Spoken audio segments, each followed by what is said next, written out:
The number 7 is a big deal in the Bible. In biblical Hebrew, the word 7 is connected to the idea of fullness or completeness, and that's something we all long for, but don't often experience. Instead, we find ourselves working endlessly, fighting back chaos with no real rest.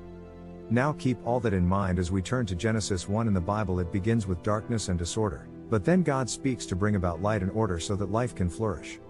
And this happens over the course of 6 days.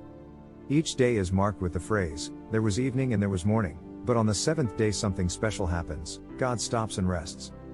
Creation is brought to its completion on the 7th day in that phrase, "There was evening and there was morning." It doesn't appear on day 7. It's like a day with no end. On the 7th day, God's presence fills his creation. The land provides for all of God's creatures, including humans who are appointed to rule the world with God forever, kings and queens of the 7th day rest. But the humans are deceived by a dark power, and they forfeit that rest. They're exiled into the wilderness where they have to work as slaves to the land until they die and return to the dust from which they came. But God wants to restore humanity back to that 7th day rest. So he chooses to give the family of Israel that experience of ultimate rest so they can share it with others. But how they're in Egypt slaves to an oppressive empire who's grinding them into the dust. So God confronts Egypt and he liberates the Israelites, taking them through the darkness and chaos on the way to the promised land. Now, while they're on their way, they find themselves in the wilderness. It's easy to get lost. Life is a struggle. They're not in the land of rest yet, but while they're on the way, God invites them in the wilderness to start living as if they're in the promised land. But, how do you practice the future rest in the wilderness? Well, God tells them that every 7th day they are to stop their work, or in Hebrew to Shabbat, so that they can rest and enjoy God's good world. So take a whole day to live as if the ultimate rest has already come. This is the Sabbath celebrated every week on the 7th day. But there's more.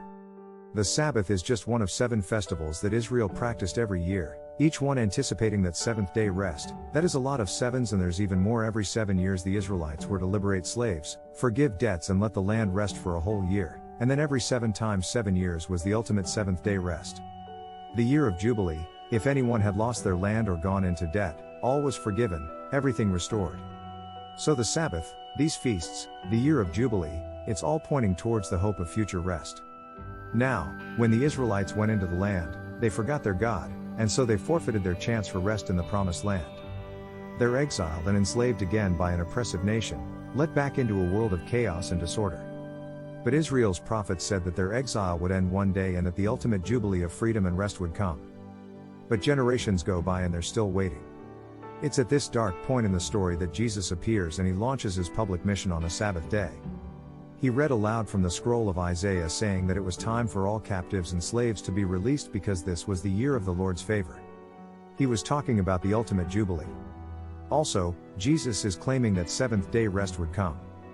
He said that he was the Lord of the Sabbath, and he confronted disorder and darkness in all of its forms, liberating people from sickness, sin, even from death itself. Jesus timed his death to take place at the end of the week. His body rested in a tomb during the Sabbath, and on the 8th day, he rose from the dead.